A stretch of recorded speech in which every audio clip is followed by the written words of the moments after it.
Hello, my name's Will and I work for Quell Training. And over the past few weeks, we've been making videos in relation to our core subject of workplace violence. And this one is the last one.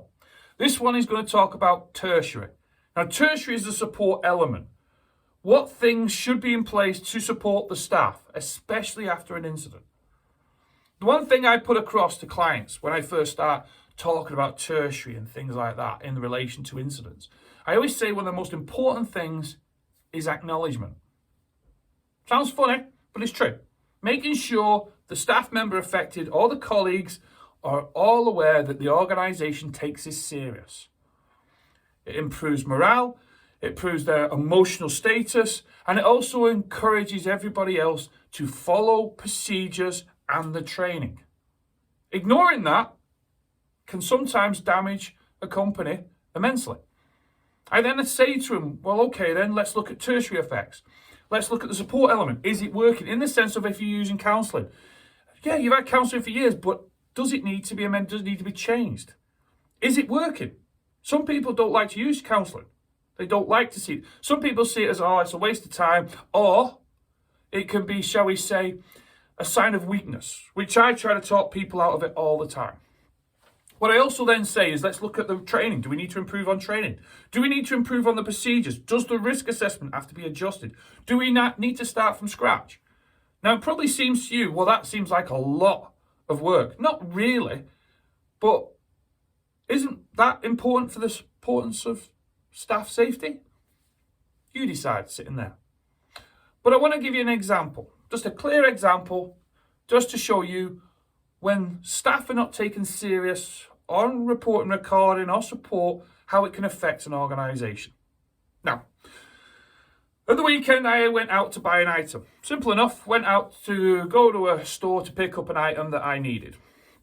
I pulled up in the car park, I got out of the car and I walked towards the building. Now, this chain is very large. It's all over United Kingdom, Republic of Ireland and parts of Europe. So it is a big chain.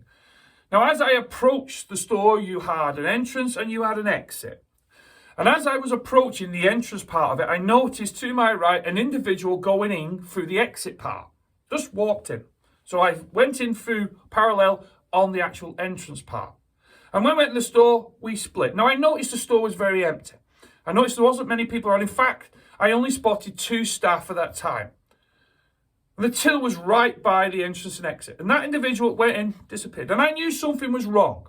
Now, I am not academically trained in behaviours. What I'm trained in is 30 years of experience of working with the civil service and now working in the private sector, where I've worked with vast amount of agencies over the years that have given me skills and techniques and the knowledge to spot something what I might incur as not right to a sense. And we've all had that feeling, walking down the street, walking into a shop, walking into say any type of premises, you felt something is not correct.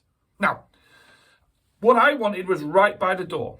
I picked up the item and immediately went to the till point that was beside the entrance and exit. I stood there was no staff on at first. I looked around, all of a sudden a staff member spotted me from a distance and came over. At the same time as they were walking towards me, the individual I saw walking in was walking out with an item. Now, not to go into too much detail, but that item was easily worth over £35. And then walks right out through the entrance part. I immediately said to the staff member, that individual has just walked out with that item there.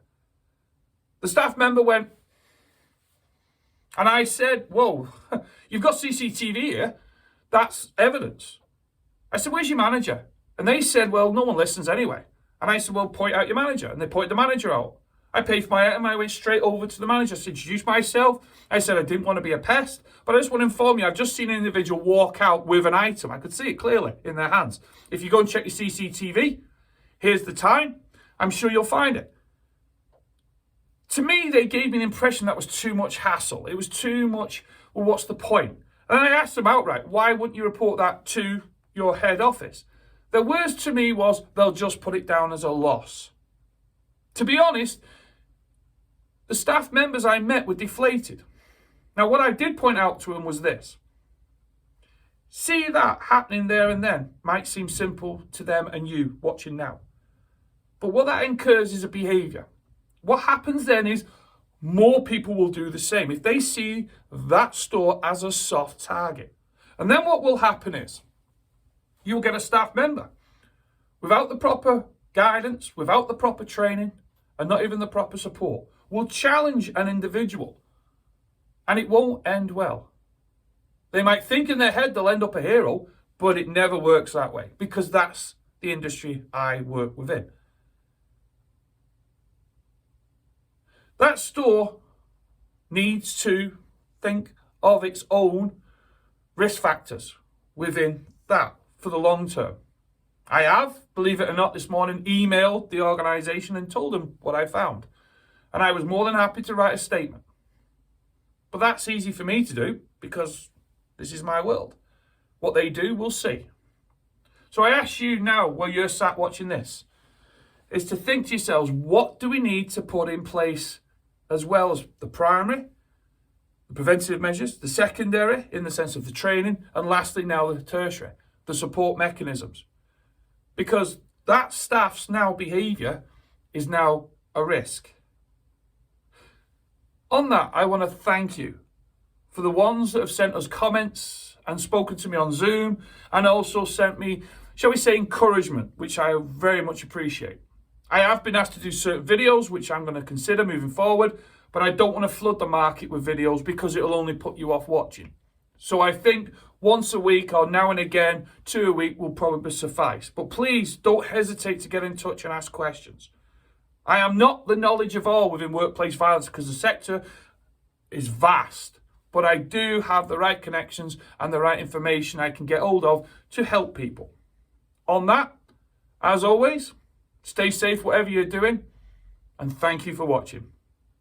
Bye for now.